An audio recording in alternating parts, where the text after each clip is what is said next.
আমি এটুকু জানি আমার কাঁধে অনেকগুলো দায়িত্ব, আমি জানি আমার কাঁধে অনেকগুলো মানুষের প্রত্যাশা, আমি জানি আমি অনেকগুলো স্বপ্নের নায়ক, যারা ভাবে এই ঘাটাল মাস্টার প্ল্যানটা একমাত্র দেবী করতে পারে, যারা জানে কি বছরে 3টে ছবি করলে মিনিমাম একটা ছবিতে 300 জন ইউনিট 900 জন কাজ পাবে। অনেকেই ভাবে কি ম্যাজিশিয়ান, কিন্তু at the end of the day আমিও তোমার আমার মতো মানুষ।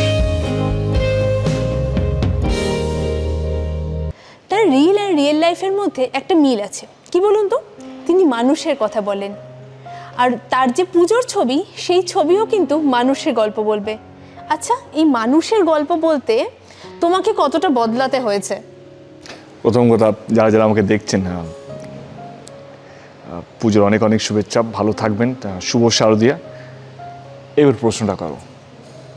এই মানুষের গল্প বলতে মানে টেক্কাতে তোমার যে চরিত্র, একজন সাফাই কর্মীর চরিত্র ইকলাক, তো সেই গল্প বলতে দেবকে কতটা বদলাতে হলো? আমার মনে হয় শুধু আমি নয়, আমার মনে হয় কি দর্শকও দেখতে পাচ্ছি যে আমার লাস্ট ছবি যদি বলি, প্রধান রিলিজ হয়েছিল ডিসেম্বরে, সেখান থেকে ইকলাক, আমার চরিত্রটার নাম ছিল প্রধান দীপক প্রধান থেকে ইকলাক জার্নিটা আমার মনে হয় সবাই দেখতে পাচ্ছে পরিষ্কার একটা ট্রান্সফরমেশন, লুক, বডি ল্যাঙ্গুয়েজ এবং অ্যাপ্রোচ, এবং ইকলাকের সমস্যা এবং দীপক প্রধানের সমস্যা কমপ্লিটলি আলাদা। আমার কোথাও যেন মনে হয় সেটা দর্শক দেখতে পাচ্ছে বা বুঝতেও পারছে। সহজ নয়, বাট এটাও বলবো কি ইম্পসিবলও নয়, কারণ 18 বছর হয়ে গেছে। এবারেও যদি বলি কি না খুব ডিফিকাল্ট ছিল, না, আমার মনে হয় কি over the years with your experiences, তারপরে যেভাবে তুমি নিজের ক্যারিয়ারটাকে গড়ছো, সেইখানে ডেফিনেটলি তোমার একটা নিজস্বতা আছে কি আমি যদি এই চরিত্রটা পাই তাহলে আমি এরকমভাবে করব। তো আমার মনে হয় কি ইকলাক সেরকমই একটা উদ্যোগ, কে আমি আমার মতো করে চেষ্টা করেছি কি ইকলাকের মধ্যে যেন ইকলাককেই খুঁজে পাওয়া যায়, দেবকে যেন কোথাও কোনোভাবে দেখা না যায়। এবং আজ অবধি যারা যারা টিজার টেলার গানও বেরিয়েছে এবং কয়েকজন ছবিটাও দেখেছে, তাদের প্রত্যেকের মনে হচ্ছে এখানে দেব নেই, এখানে পুরোটাই ওই চরিত্রটা যেটার জন্য ছবিটা দেখার জন্য এসছে সবাই। আমার অন্য প্রশ্নের আগে একটা কথা বলতে ইচ্ছে করছি। যখন স্বস্তিকাদির সঙ্গে কথা হয়েছিল, তো স্বস্তিকাদি একটা কথাই বলেছিল যে দেবকে দেব মনে হচ্ছে না, মনে হচ্ছে ও চিরকাল ওই কাজটাই করে এসেছে, মানে ও চিরকাল জন্ম থেকে ওই সাফাইটাই করছে আর কি, মানে ওটাই ওর চরিত্রটা। তো মানে এবং একটা সময় রুক্মিণী বলেছিল যে আমার দেবকে দেখে চোখে জল আসছে। তো দুই নায়িকাই তোমাকে নিয়ে এরকম কথাবার্তা বলছে, তুমি বলো নিজের চোখে তোমার চরিত্রটা। আমি এটুকু বলবো, আমার চরিত্রটা আমি চেষ্টা করেছি কে যেই রোলটা আমাকে আমার ডিরেক্টর দিয়েছে, কে আমাকে আগে এরকম রোল কেউ দেয়নি, এবং আমার চেষ্টা ছিল কি আমার জন্য এই চরিত্রটা যাতে কোথাও কি বলবো কে ক্ষতি যাতে না হয়, বা মানে যেই চরিত্রটা আমার ডিরেক্টর আমাকে ভরসা করে দিয়েছে সেটা যেন আমি সব কিছু দিয়ে করতে পারি। এবং রুক্মিণী বলো বা স্বস্তিকা বলো বা শুটিংয়ের সময় সৃজিতও বলেছে কি মানে আমার এখনও মনে আছে আমি কোনো টেক আমার জন্য দ্বিতীয়বার দিইনি, হয়তো টেকনিক্যাল গ্লিচ বা হয় না লেন্স বা ফোকাস বা ক্যামেরার জন্য বা কোনো একটা কারণে, কিন্তু আমি আমার টেকটা মানে এটা অহংকার বা এটা গর্বের ব্যাপার নয়, বাট ওই যে আমার পুরো হোমওয়ার্কটা ক্লিয়ার ছিল কি আমি এইটা এরকমভাবে করতে চাই, এই ডায়লগটাকে এই মডুলেশন রাখতে চাই, লুকটা এরকম হতে চাই, no glamour nothing, body language, যেহেতু একটা বাচ্চা মেয়ের সঙ্গে পুরো ছবিটা জুড়ে ও আমার পাশে আছে, আমায়া যে মেয়েটা পাঠ করেছে তার সঙ্গে যেন আমার কেমিস্ট্রিটা, কখনো রাগ কখনো ভয়, যেন পুরো ব্যাপারটা দর্শক যেন ফিল করতে পারে কি না এরা সত্যি মেয়েটা ভয় পাচ্ছে বা এই ছেলেটা সত্যি ভয় দেখাচ্ছে। এবং অনেক অনেক জায়গায় এরকমও আছে কি I am feeling sorry for her, কে আমি জোর করে ওকে হোস্টেজ বানিয়েছি, কিন্তু ও একটা বাচ্চা মেয়ে, তার প্রতি যে একটা ইমোশন সেইটাও যেন দর্শক বুঝতে পারে কি না এই খারাপ মানুষ কিন্তু অতটাও খারাপ না। তো মানে ইট ওয়াজ অনেকগুলো শেডস আছে। এবং যেটা একজন খুব ভালো বলেছে আমার প্রিভিউ দেখার পর, কে রুক্মিণী বলো বা স্বস্তিকা বলো বা যে কোনো চরিত্র বা যে কোনো অভিনেতার ছবিটার মধ্যে তাদের কাছে অনেক স্পেস ছিল, হাঁটা চলা, বিল্ডিংয়ের বাইরে যাচ্ছে, কখনো বিল্ডিংয়ের ভিতরে আসছে, বা অনেকগুলো চরিত্রের সাথে তাদের সিন আছে। কিন্তু আমার চরিত্রটা, আমার অভিনয়ের জায়গা ছিল এই 3টে চেয়ারের মতো জায়গাটায়। ওই যে হস্টেজ হচ্ছে, মানে একবার যখন হস্টেজ করে ওই রুমে ঢুকে গেলাম, যেটা পুরো টিজার বা টেলারে দেখা যাচ্ছে, আমার শুধু ওই স্টেপটাই ছিল আমার অভিনয়ের জায়গাটা। ওইখানেই আমার খুব জোরে আমি শুধু গান দেখিয়েছি বা পুরোটাই এক্সপ্রেশন, পুরোটাই ডায়লগ মডুলেশন, পুরোটাই ওইটুকু জায়গার মধ্যে পুরো ছবিটাকে আমি করেছি। এবং তার বক্তব্য ছিল কি এটা সহজ নয়, আমি ভাবিনি এটা এরকমভাবে। তারপরে হ্যাঁ আমি বললাম কি হ্যাঁ অ্যাকচুয়ালি তো মানে এইটুকু একটা স্পেসের মধ্যে পুরো ছবিটা দেব অ্যাজ অ্যান অ্যাক্টর পার্ট করেছে, তখন রিয়েলাইজ করলাম কি হ্যাঁ এইটাও তো একটা অ্যাঙ্গেল হতে পারে। তো এইটুকু বলবো কি আমার মনে হয় কি কোথাও যেন আমার ওয়ার্কশপটা ওয়াজ ভেরি ক্লিয়ার, আমার সঙ্গে ডিরেক্টর আমার কাছে কী চাইছে সেটা ওয়াজ ভেরি ক্লিয়ার, এবং আমি আমার কাছে কী চাইছি সেটাও আমার কাছে ক্লিয়ার ছিল বলে হয়তো সবাই ভালো বলছে। টেক্কার জন্য সৃজিতদা যখন কাজটা নিয়ে এলো রাজি হয়েছিলে কেন? প্রথমে ভেবেছিলাম রাজি হব না, কারণ আমার মনে হয়েছিল কি সৃজিতা প্রচুর থ্রিলার করে আর কি, মানে যে কোনো একটা থ্রিলার আমি করতে চাই না, কিন্তু গল্পটা যখন শোনালো তখন আমার আরও ছিটকে গেছিলাম। মানে আমার মনে হয়েছিল কি ওয়াও, কিডন্যাপিং কিন্তু ডাবল কিডন্যাপিং, বাচ্চা মেয়েকে কিডন্যাপ করছে, এখানে ওর ছেলেকে কিডন্যাপ করছে, there is a huge emotional turmoil, এবং অ্যাট দ্য সেম টাইম যে কনসেপ্টটা যেটা আজকে খুবই সোশিও রিলিভেন্ট, মানে সবাই রিলেট করতে পারবে। তুমি যখন তোমার দেখবে তুমি আজকে যেই তোমার পার্সপেক্টিভ দিয়ে যে সোসাইটিটা হচ্ছে আশেপাশে, এবং সেটা তোমার মনে হবে এইটা পুরো ছবির মধ্যে খুব সুন্দরভাবে দেখানো হয়েছে এবং তুমি রিলেট করতে পারবে। তো এই সবগুলো ছিল কারণ। এবং সৃজিতের সাথে আমি অনেকদিন ধরে ভাবছিলাম কি একটা কাজ হোক, কারণ সৃজিত মুখার্জি ডেফিনেটলি আজকের দিনে একটা বিশাল বড় ব্র্যান্ড, এবং যখনই থ্রিলারের নাম আসবে, বাংলা ছবি যদি ইতিহাস লিখবে কেউ না কেউ, তখন সৃজিত মুখার্জি নাম স্বর্ণ অক্ষরে লেখা হবে। আর যদি থ্রিলার নিয়ে বিশেষ করে লেখা হয় সেখানে সৃজিত মুখার্জির নাম ডায়মন্ডে লেখা হবে আর কি। মানে আই থিঙ্ক এই দুটো জায়গা সৃজিত মুখার্জি বাংলা ছবি ইতিহাসে একটা জায়গা করে রেখেছে বলে আমার মনে হয়। এই সৃজিতদার সঙ্গে কাজ করতে জুলফিকারের পর 8 বছর সময়টা কেন লাগলো? সৃজিতের টাইম ভালো চলছিল না বলে। আমি যাই না, আমি কী করে বলবো, আমি তো কাজ করছিলাম। দাদা সৃজিতের জায়গা ঠিক আছে, ইটস নট নেসেসারি কে সব ছবিতে থাকতে হবে। আমার মনে হয় কি আমার সৃজিতদার সাথে গত 3-4 বছর ধরেই কথা হচ্ছে, বাট কখনো সিরাজউদ্দৌলা, কখনো অন্যান্য সাবজেক্ট নিয়ে, কখনো ভালো লেগেছে, কখনো ভালো লাগেনি। কিন্তু টেক্কা এমন একটা সাবজেক্ট ছিল যেটাকে আমি না বলতে পারিনি। তো ইটস নট দ্যাট কি অনেকগুলো ডিরেক্টরের সাথে আমার কাজ হয়নি, মানে তার মানে কি এটা নয় কি তার ক্ষতি বা আমার ক্ষতি। আমার মনে হয় কি যে কোনো ডিরেক্টর তাদের যদি মনে হয় কি না এই চরিত্রটা দেবী করবে, তাহলে তারা অ্যাপ্রোচ করবে।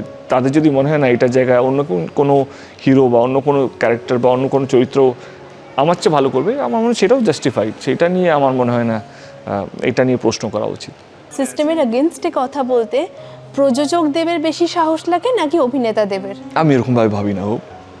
একটা গল্প যদি আর মনে হয় কি এই গল্পটা কনভিন্সিং হয়, যদি আর মনে হয় কি এই গল্পটা আমার পাঠ করা উচিত, তাহলে আমি করি। মানে it's not that K system, anti system, propaganda, anti propaganda, আমি এসব বিশ্বাস করি না। আমার সত্যি কথা বলতে গেলে প্রধানের গল্পটা আমার ভীষণ ভালো লেগেছিলো, সেটাও সিস্টেম নিয়েই ছিল।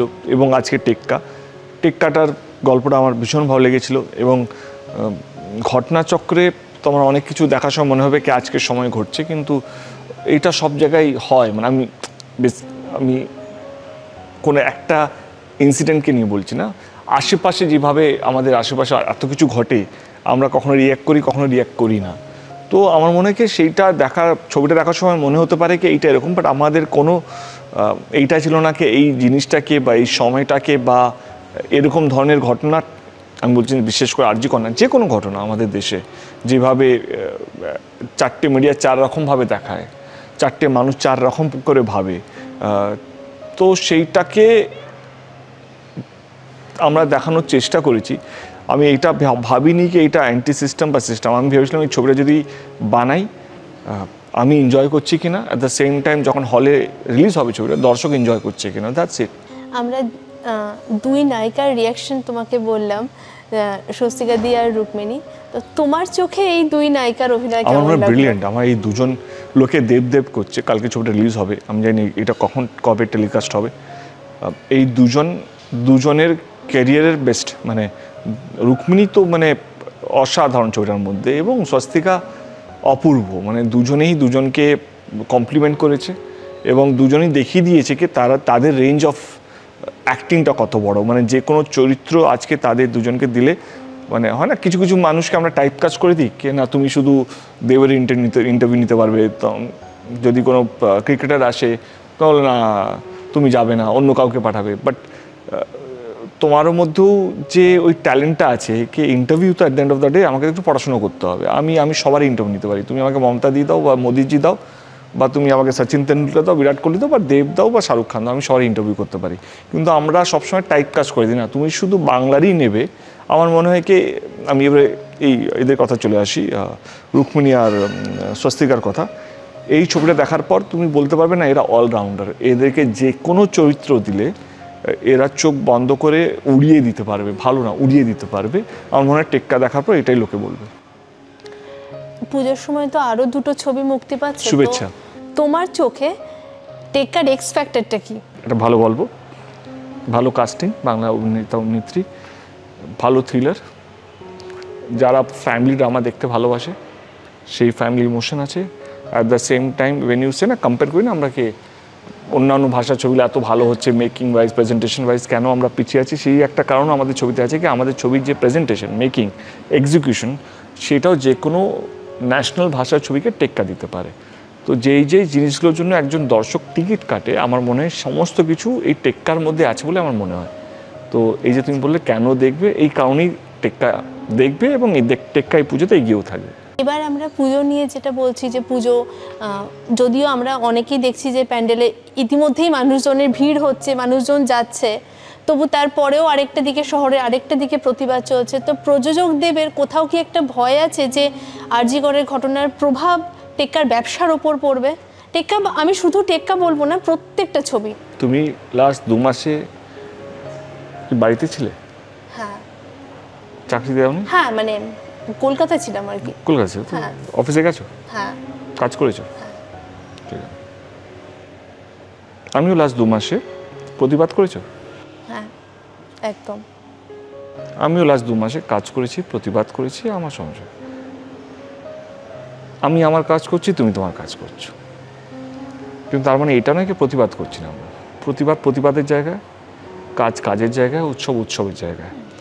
আমি আর তুমি কাজ করছি আজকে, তুমি তোমার কাজ করছো, আমার ইন্টারভিউ নিচ্ছ, আমি আমার কাজ করছি, কারণ আমি চাই কি ছবিটা আরও তোমার মাধ্যমে আরও 10টা লোকের কাছে পৌঁছুক। এটা তো অন্যায় না। এটা না করলে তুমি তোমার স্যালারি পাবে না, এটা না করলে আমারও অনেক বড় ফ্যামিলি আছে, আমার সঙ্গে আমার অফিস আছে, বাংলা ফিল্ম ইন্ডাস্ট্রি আছে, আমি হয়তো পরের ছবি যে করবো তাদের টেকনিশিয়ানকে টাকা দিতে হবে, আমি সেটা করতে পারবো না। আমরা দুজনই কোনো কাজ মানে প্রতিবাদ বিরোধী কাজ করছি না, আমাদের সবাইকে সংসার চালাতে হয়। তো আমি এটুকু বলবো কি, সহজ ভাষায় বোঝানোর জন্য কি, তুমি তোমার কাজ করছো, আমি আমার কাজ করছি, এবারে যারা দেখছেন তারা তাদের কাজ করবে। তাদের যদি মনে হয় কে না সিনেমা দেখতে যাবো, তো তারা আসবেন, তাদের কাছে অপশন আছে 3টে বাংলা ছবি। সবাই চেষ্টা করছে তাদের ছবি নিয়ে কথা বলার, তাতে মানুষের মন জয় করতে পারবে। কারণ একটা জিনিস, একটা মানুষকে টানা, মানুষের কাছে পৌঁছানো সহজ নয় আজকের দিনে। মানুষ অনেক কিছু নিয়ে ব্যস্ত, শুধু প্রতিবাদ নয়, তাদের বাড়ির সমস্যা বা কেউ প্রমোশন বা কেউ এইটা নিয়ে অনেক কিছু নিয়ে আছে। হ্যাঁ, তো সেই জায়গা থেকে মানুষকে তার সিনেমা নিয়ে বলা বা বোঝানোকে আমার ছবিটা বাকি ছবির থেকে ভালো, এটা সহজ কাজ নয়। তো এবারে আমি আমার কাজটা করছি মানুষের কাছে পৌঁছানোর। এবারে আমিও একটু কৌতূহলে আছি কে কী হবে, এবারে যা হবে তুমিও জানতে পারবে, আমিও জানতে পারবো। কিন্তু at the end of the day কে আমি চাই আমাদের বাংলা শুধু নয়, আমাদের দেশ শুধু নয়, পৃথিবী জুড়ে যেন শান্তি বজায় থাকুক। কারণ ইরান ইসরায়েলের যুদ্ধ শুরু হয়ে গেছে, কিছুদিন আগে তো ইউক্রেন রাশিয়া চলছিলই।